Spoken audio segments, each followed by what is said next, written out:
Kitab 1 Raja-Raja pasal 1-5. Pasal 1 ayat 1-53. Judul perikop pertama, Hari Tua Daud dan soal penggantinya. Raja Daud telah tua dan lanjut umurnya, dan biarpun ia diselimuti, badannya tetap dingin. Lalu para pegawainya berkata kepadanya, "Hendaklah dicari bagi tuanku raja seorang perawan yang muda untuk melayani dan merawat raja. Biarlah ia berbaring di pangkuanmu, sehingga badan tuanku raja menjadi panas." Maka di seluruh daerah Israel dicarilah seorang gadis yang cantik, dan didapatlah Abisak, gadis Sunem, lalu dibawa kepada raja. Gadis itu amat cantik, dan ia menjadi perawat raja dan melayani dia, tetapi raja tidak bersetubuh dengan dia. Lalu Adonia, anak Hagit, meninggikan diri dengan berkata, "Aku ini mau menjadi raja." Ia melengkapi dirinya dengan kereta-kereta dan orang-orang berkuda serta 50 orang yang berlari di depannya. Selama hidup Adonia ayahnya belum pernah menegur dia dengan ucapan, "Mengapa engkau berbuat begitu?" Ia pun sangat elok perawakannya, dan dia adalah anak pertama sesudah Absalom. Maka berundinglah ia dengan Yoab, anak Seruya, dan dengan Imam Abiatar, dan mereka menjadi pengikut dan pembantu Adonia. Tetapi Imam Sadok dan Benaya bin Yoyada dan Nabi Nathan dan Simei dan Rei dan para pahlawan Daud tidak memihak kepada Adonia.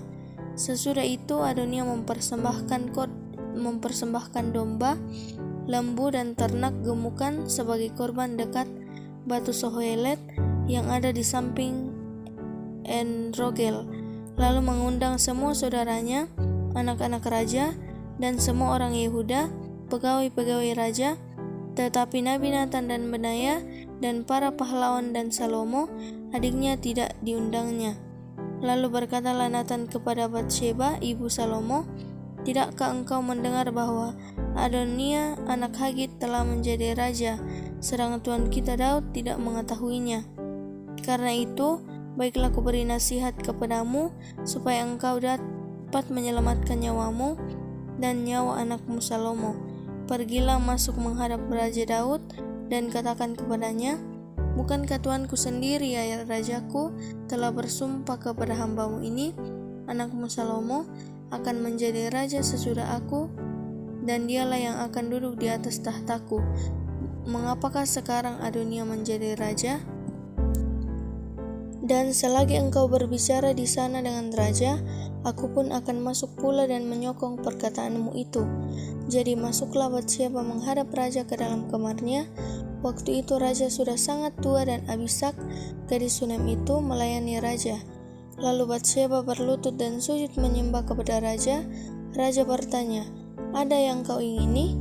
Lalu perempuan itu berkata kepadanya, "Tuanku sendiri telah bersumpah demi Tuhan Allahmu kepada hambamu ini, anakmu Salomo akan menjadi raja sesudah aku, dan ia akan duduk di atas tahtaku.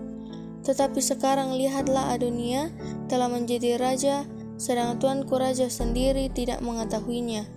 Ia telah menyembelih banyak lembu, ternak, gemukan, dan domba, dan telah mengundang semua anak raja dan Imam Abiatar dan Yoab, panglima itu, tetapi hambamu Salomo tidak diundangnya.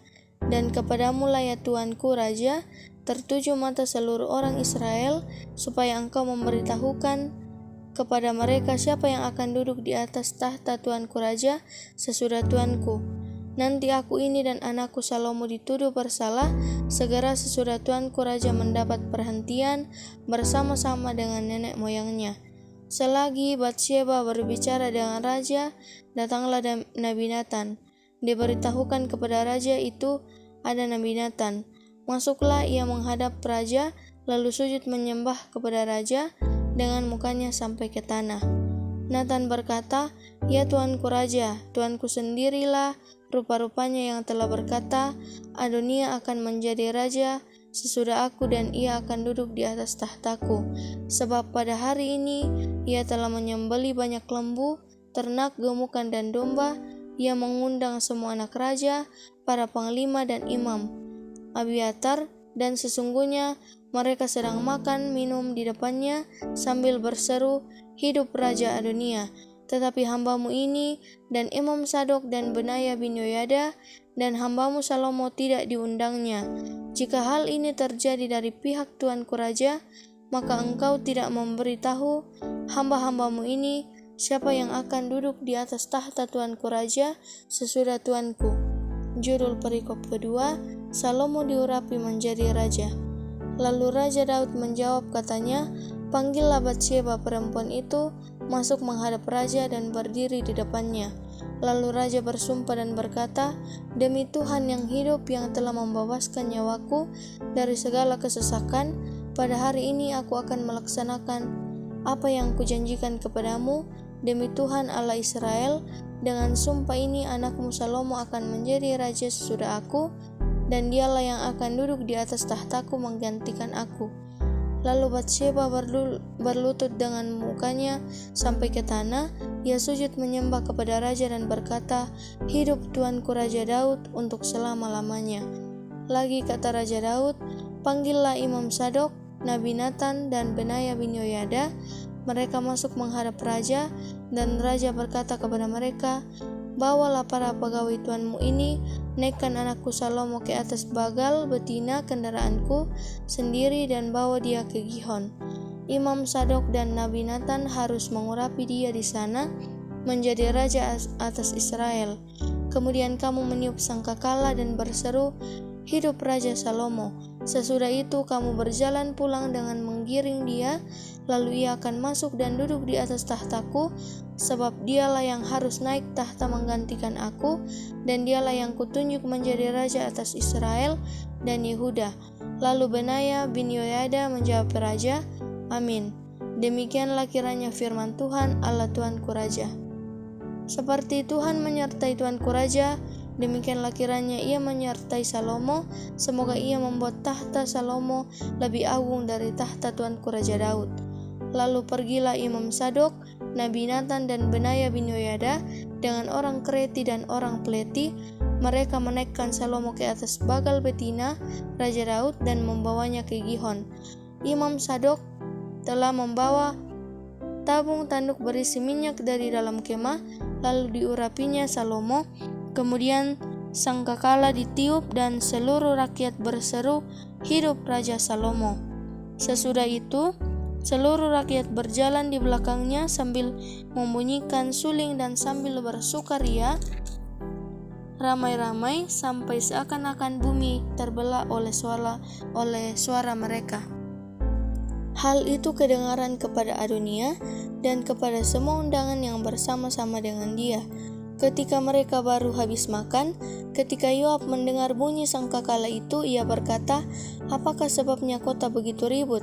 Sekali lagi ia berbicara, datanglah Yonatan anak Imam Abiatar. Lalu Adonia berkata, "Masuklah, sebab engkau seorang kesatria dan tentulah engkau membawa kabar baik."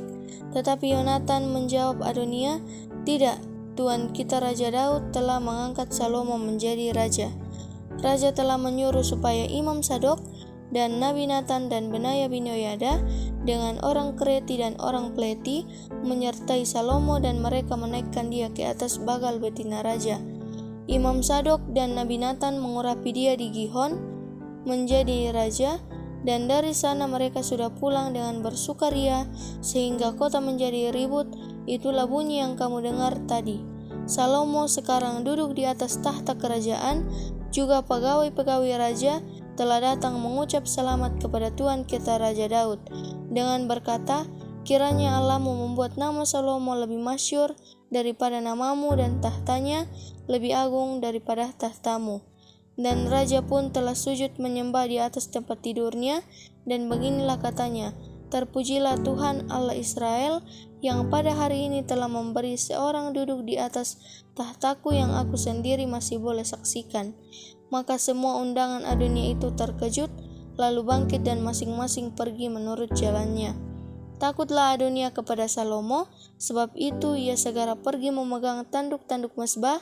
Lalu diberitahukanlah kepada Salomo, ternyata Adonia takut kepada Raja Salomo, dan ia telah memegang tanduk-tanduk mezbah serta berkata, biarlah Raja Salomo lebih dahulu bersumpah mengenai aku, bahwa ia takkan membunuh hambanya ini dengan pedang.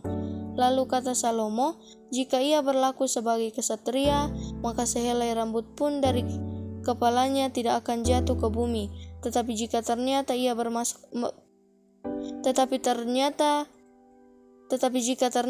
bermaksud jahat, haruslah ia dibunuh. Dan Raja Salomo menyuruh orang menjemput dia dari mezbah itu. Ketika ia masuk, sujudlah ia menyembah kepada Raja Salomo.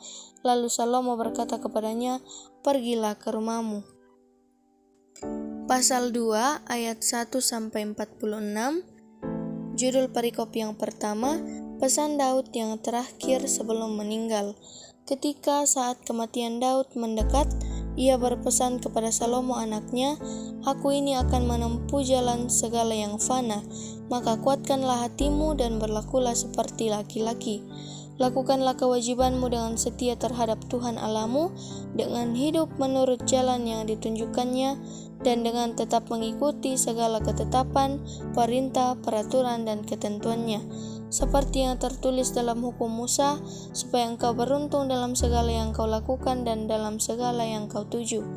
Dan supaya Tuhan menepati janji yang diucapkannya tentang aku, yakni jika anak-anakmu laki-laki tetap hidup di hadapanku dengan setia, dengan segenap hati dan dengan segenap jiwa, maka keturunanmu tak akan terputus dari tahta kerajaan Israel. Dan lagi engkau pun mengetahui apa yang dilakukan kepadaku oleh Yoab, anak Seruya, apa yang dilakukannya kepada kedua panglima Israel, yakni Abner bin Ner dan Amasa bin Yeter. Ia membunuh mereka dan menumpahkan darah dalam saman damai seakan-akan ada perang, sehingga sabuk pinggangnya dan kasut kakinya berlumuran darah. Maka bertindaklah dengan bijaksana, dan janganlah biarkan yang ubanan itu turun dengan selamat ke dalam dunia orang mati. Tetapi kepada anak-anak Barsilai, orang Gilead itu haruslah kau tunjukkan kemurahan hati, biarlah mereka termasuk golongan yang mendapat makanan dari mejamu, sebab mereka pun menunjukkan kesetiaannya dengan menyambut aku pada waktu aku melarikan diri dari depan kakakmu Absalom. Juga masih ada padamu Simei bin Gera, orang Benyamin dari Bahurim. Dialah yang mengutuki aku dengan kutuk yang kejam pada waktu aku pergi ke Mahanaim.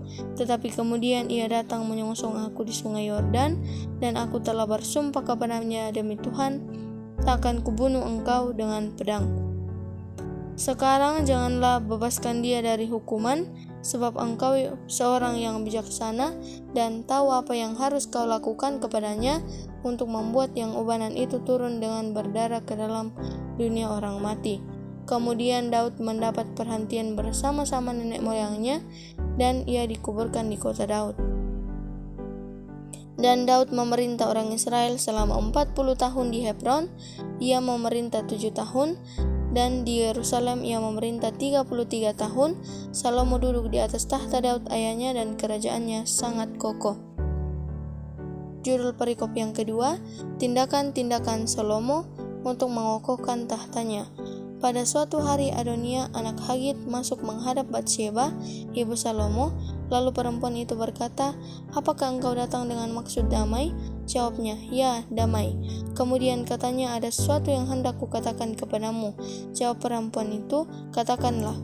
Lalu katanya, engkau sendiri tahu bahwa akulah yang berhak atas kedudukan raja, dan bahwa seluruh Israel mengharapkan supaya aku menjadi raja, tetapi sebaliknya kedudukan raja jatuh kepada adikku, sebab dari Tuhanlah ia mendapatnya. Dan sekarang satu permintaan saja kusampaikan kepadamu, janganlah tolak permintaanku. Jawab perempuan itu kepadanya, katakanlah. Maka katanya, bicarakanlah kiranya dengan Raja Salomo, sebab ia tidak akan menolak permintaanmu, supaya Abisak gadis Sunem itu diberikannya kepadaku menjadi istriku.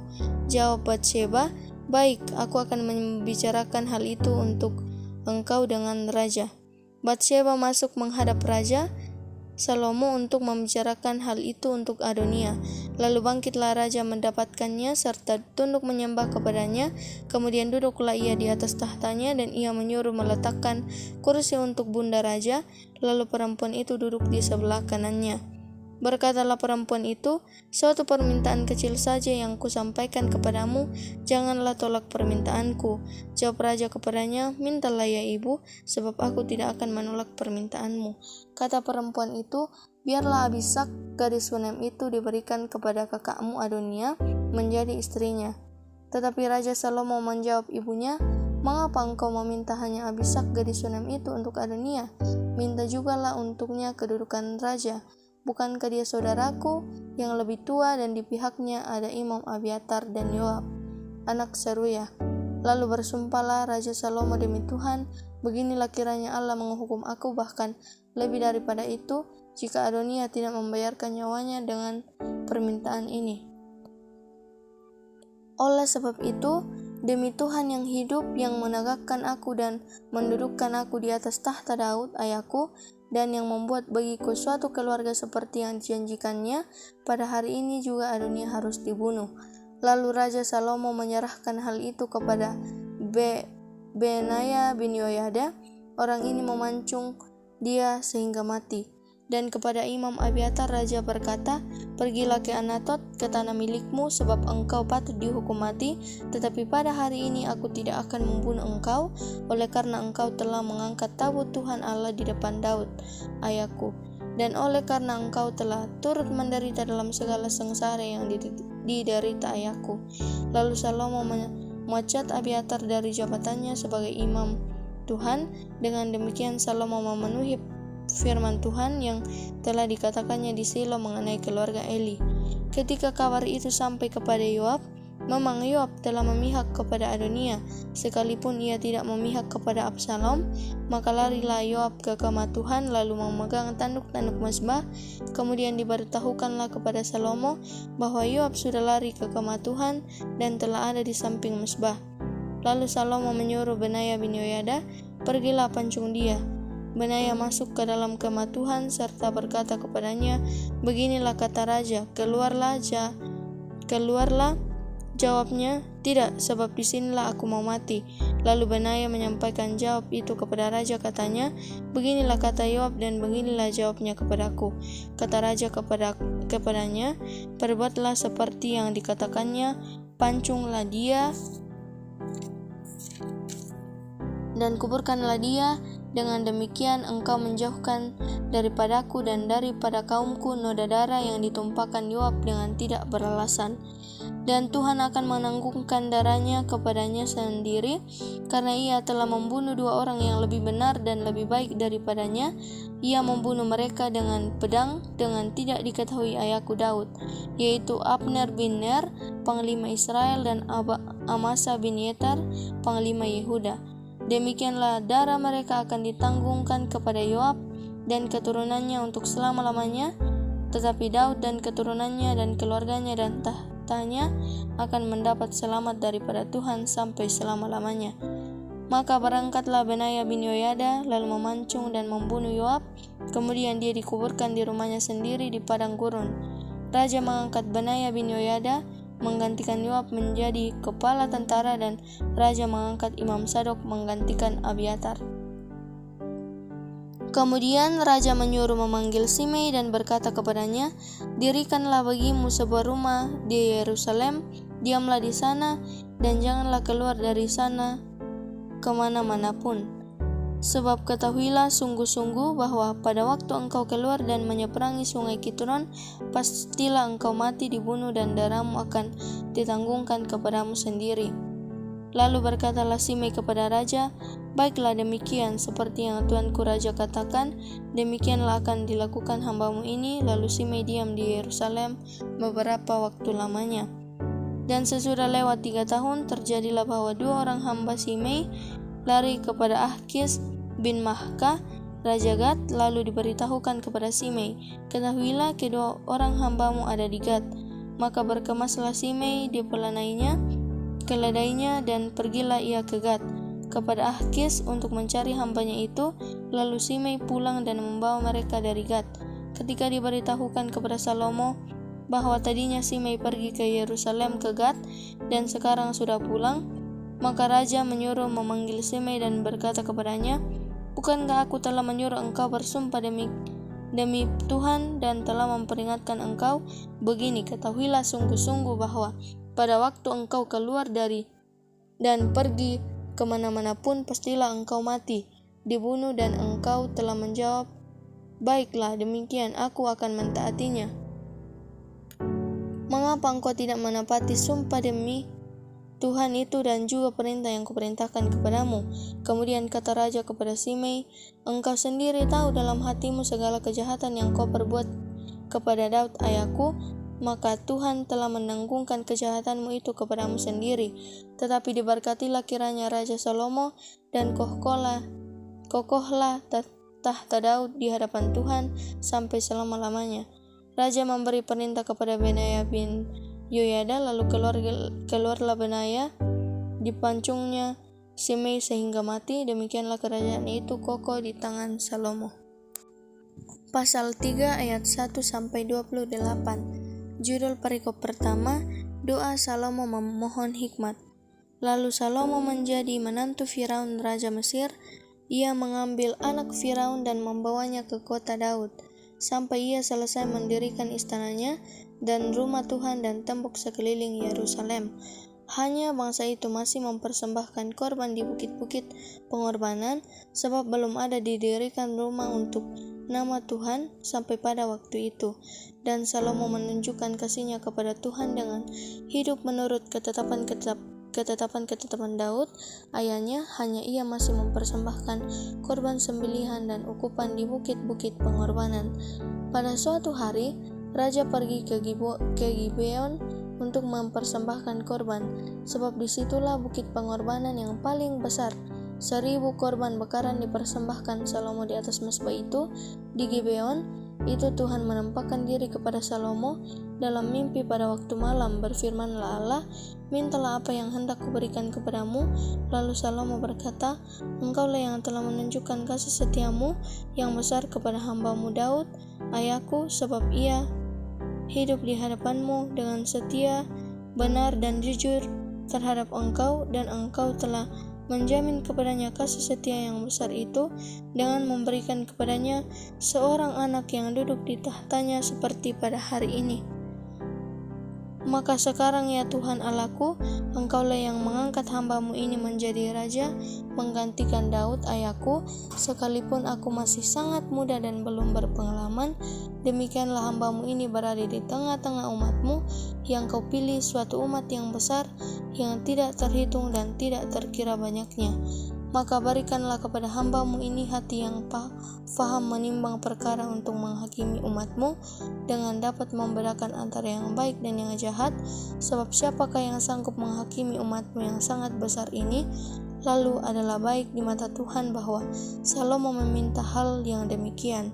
Jadi berfirmanlah Allah kepadanya, "Oleh karena engkau telah meminta hal yang demikian dan tidak meminta umur panjang atau kekayaan atau nyawa musuhmu, melainkan pengertian untuk memutuskan hukum, maka sesungguhnya aku melakukan sesuai dengan permintaanmu itu. Sesungguhnya aku memberikan kepadamu hati yang penuh hikmat dan pengertian, sehingga sebelum engkau tidak ada seorang pun seperti engkau, dan sesudah engkau tak akan bangkit seorang pun seperti engkau. Dan juga apa yang tidak kau minta aku berikan kepadamu, baik kekayaan maupun kemuliaan, sehingga sepanjang umurmu tak akan ada seorang pun seperti engkau di antara raja-raja. Dan jika engkau hidup menurut jalan yang kutunjukkan dan tetap mengikuti segala ketetapan dan perintahku sama seperti ayahmu Daud, maka aku akan memperpanjang umurmu." Lalu terjagalah Salomo, ternyata ia bermimpi. Sekembalinya ke Yerusalem, berdirilah ia di hadapan taut perjanjian Tuhan, dipersembahkannya korban-korban bakaran dan korban-korban keselamatan. Kemudian ia mengadakan perjamuan bagi semua pegawainya. Judul perikop yang kedua, hikmat Salomo pada waktu memberi keputusan. Pada waktu itu masuklah Dua orang perempuan sundal menghadap raja, lalu mereka berdiri di depannya. Kata perempuan yang satu, "Ya tuanku, aku dan perempuan ini diam dalam satu rumah dan aku melahirkan anak pada waktu dia ada di rumah itu. Kemudian pada hari ketiga sesudah aku perempuan ini pun melahirkan anak. Kami sendirian, tidak ada orang luar bersama-sama kami dalam rumah. Hanya kami berdua saja dalam rumah. Pada waktu malam anak perempuan ini mati karena ia menidurinya. Pada waktu tengah malam ia bangun lalu mengambil anakku dari sampingku, sementara hambamu ini tidur. Dibaringkannya anakku itu di pangkuannya, sedang anaknya yang mati itu dibaringkannya di pangkuanku. Ketika aku bangun pada waktu pagi untuk menyusui anakku, tampaklah anak itu sudah mati, tetapi ketika aku mengamati dia pada waktu pagi itu, tampaklah bukan dia anak yang kulahirkan. Kata perempuan yang lain itu, bukan, anakkulah yang hidup dan anakmulah yang mati. Tetapi perempuan yang pertama berkata pula, bukan, anakmulah yang mati dan anakkulah yang hidup. Begitulah mereka bertengkar di depan raja. Lalu berkatalah raja yang seorang berkata, anakkulah yang hidup ini dan anakmulah yang mati. Yang lain berkata, bukan, anakmulah yang mati dan anakkulah yang hidup. Sesudah itu raja berkata, ambilkan aku pedang. Lalu dibawalah pedang ke depan raja. Kata raja, penggallah anak yang hidup itu menjadi dua dan berikanlah setengah kepada yang satu dan yang setengah lagi kepada yang lain. Maka kata perempuan yang mempunyai anak yang hidup itu kepada raja, sebab timbullah belas kasihannya terhadap anaknya itu, katanya, ya tuanku, berikanlah kepadanya bayi yang hidup itu, janganlah sekali-kali membunuh dia. Tetapi yang lain itu berkata, supaya jangan untukku ataupun untukmu penggalah. Tetapi raja menjawab, katanya, berikanlah kepadanya bayi yang hidup itu, jangan sekali-kali membunuh dia itulah ibunya. Ketika seluruh orang Israel mendengar keputusan hukum yang diberikan raja, maka takutlah mereka kepada raja, sebab mereka melihat bahwa hikmat daripada Allah ada dalam hatinya untuk melakukan keadilan. Pasal 4 ayat 1-34. Judul perikop pertama, para pembesar Salomo dan para kepala daerahnya. Maka Salomo menjadi raja atas seluruh Israel. Inilah para pembesarnya: Asaria bin Sadok menjadi imam, Elihoref dan Ahia anak-anak sisa menjadi panitera negara, Yosafat bin Ahilut menjadi bendahara negara, Benaya bin Yoyada menjadi panglima, Sadok dan Abiatar menjadi imam, Asaria bin Natan mengawasi para kepala daerah, Sabut bin Natan seorang imam menjadi sahabat raja, Ahisar menjadi kepala istana, Adoniram bin Abda menjadi kepala rodi. Salomo mempunyai 12 orang kepala daerah atas seluruh Israel yang harus menjamin makanan raja dan seisi istananya. Adalah tanggungan tiap-tiap kepala daerah untuk menjamin makanan selama sebulan dalam setahun. Inilah nama-nama mereka: Ben-Hur di pegunungan Efraim, Ben-Dekar di Makas, di Saalbim, di Bet-Semes, dan di Elon Bet-Hanan, Ben-Hesed di Arubot, wilayahnya ialah Soko dan seluruh tanah Hefer. Ben-Abinadab memegang seluruh tanah Bukit Dor, dan Tafat binti Salomo menjadi istrinya. Baana bin Ahilut memegang Taanak, Megiddo dan seluruh Bet-Sean yang di sebelah Sartan, di sebelah hilir Yesreel, dari Bet-Sean sampai Abel Mehola, sampai ke seberang Yokmeam. Selanjutnya Ben-Geber di Ramot Gilead, wilayahnya ialah Hawat Yair yang di Gilead. Yair ialah anak Manasye. Juga wilayah Argob yang di Basan dipegangnya. 60 kota besar berpagar tembok dan berpalang pintu tembaga. Aminadab bin Ido memegang Mahanaim. Selanjutnya Ahimaas di Naftali, ia juga mengambil seorang anak Salomo menjadi istrinya, yakni Basmat. Selanjutnya Baana bin Husai di Asyir dan di Alot, lalu Yosafat bin Parua di Isakar, dan Simei bin Ela di Benyamin. Geber bin Uri di tanah Gilead memegang tanah Sihon, raja orang Amori, dan tanah Og, raja Basan, dan dialah satu-satunya kepala daerah yang ada di tanah itu. Orang Yehuda dan orang Israel jumlahnya seperti pasir di tepi laut. Mereka makan dan minum serta bersukaria. Judul perikop yang kedua, kebesaran Salomo. Maka Salomo berkuasa atas segala kerajaan, mulai dari sungai Efrat sampai negeri orang Filistin dan sampai ke tapal batas Mesir. Mereka menyampaikan upeti dan tetap takluk kepada Salomo seumur hidupnya. Adapun persediaan makanan yang diperlukan Salomo untuk sehari ialah 30 kor tepung yang terbaik dan 60 kor tepung biasa, 10 ekor lembu gemukan dan 20 lembu gembalaan, dan 100 ekor domba belum terhitung rusa, kijang, rusa dandi, dan gangsa piaraan. Sebab ia berkuasa atas seluruh tanah di sebelah sini sungai Efrat, mulai dari Tifsa sampai ke Gaza, dan atas semua raja di sebelah sini sungai Efrat. Ia dikaruniai damai di seluruh negerinya, sehingga orang Yehuda dan orang Israel diam dengan tenteram masing-masing di bawah pohon anggur dan pohon aranya dari Dan sampai Berseba seumur hidup Salomo. Lagi pula Salomo mempunyai kuda 40.000 kandang untuk kereta-keretanya dan 12.000 orang berkuda, dan para kepala daerah itu menjamin makanan Raja Salomo serta semua orang yang ikut makan dari meja Raja Salomo. Mereka membawanya masing-masing dalam bulan gilirannya dengan tidak mengurangi sesuatu apapun. Jelai dan jerami untuk kuda-kuda biasa dan kuda-kuda teji dibawa mereka ke tempat yang semestinya, masing-masing menurut tanggungannya. Dan Allah memberikan kepada Salomo hikmat dan pengertian yang amat besar serta akal yang luas seperti dataran pasir di tepi laut, sehingga hikmat Salomo melebihi hikmat segala Bani Timur dan melebihi segala hikmat orang Mesir. Ia lebih bijaksana daripada semua orang, daripada Etan orang Esrahi itu, dan daripada Heman, Kalkol, dan Darda, anak-anak Mahol. Sebab itu ia mendapat nama di antara segala bangsa sekelilingnya. Ia mengubah 3.000 amsal dan nyanyiannya ada 1.005. Ia bersajak tentang pohon-pohonan dari pohon aras yang di gunung Libanon sampai kepada hisop yang tumbuh pada dinding batu. Ia berbicara juga tentang hewan dan tentang burung-burung dan tentang binatang melata dan tentang ikan-ikan. Maka datanglah orang dari segala bangsa mendengarkan hikmat Salomo, dan ia menerima upeti dari semua raja-raja di bumi yang telah mendengar tentang hikmatnya itu. Pasal 5 ayat 1 sampai 18. Judul perikop, persiapan-persiapan untuk mendirikan bait suci. Hiram Raja Tirus mengutus pegawai-pegawainya kepada Salomo karena didengarnya bahwa Salomo telah diurapi menjadi raja menggantikan ayahnya, sebab Hiram senantiasa bersahabat dengan Daud.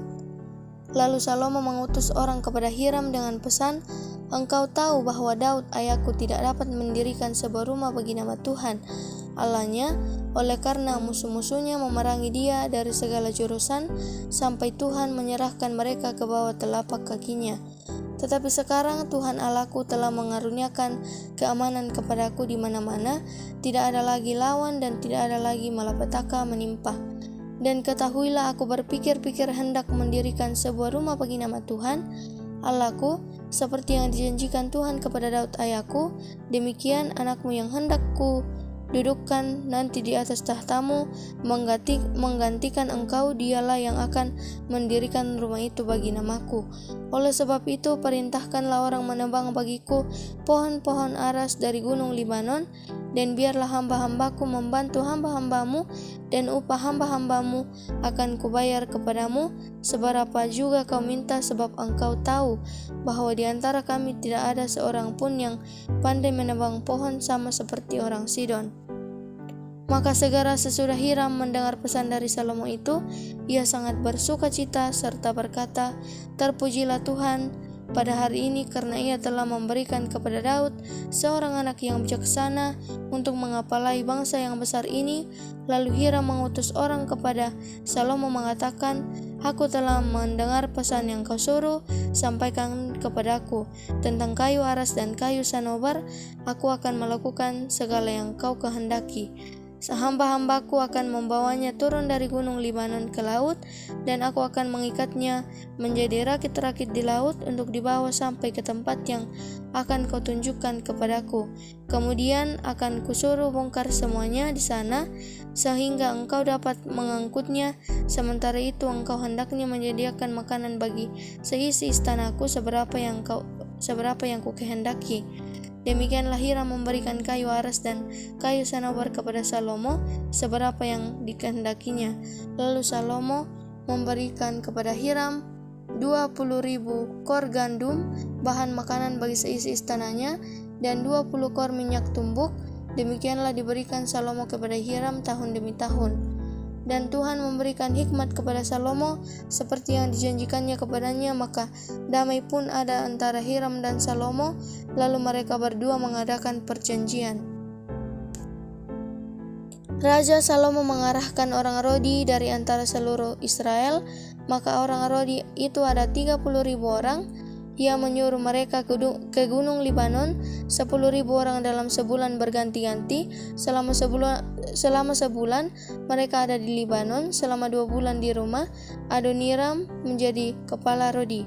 Lagi pula Salomo mempunyai 70.000 kuli dan 80.000 tukang pahat di pegunungan. Belum terhitung para mandur kepala Salomo yang mengapalai pekerjaan itu, yakni 3.300 orang banyaknya yang mengawasi rakyat yang mengerjakan pekerjaan itu. Dan raja memerintahkan supaya mereka melingkis batu yang besar, batu yang mahal-mahal, untuk membuat dasar rumah itu dari batu pahat.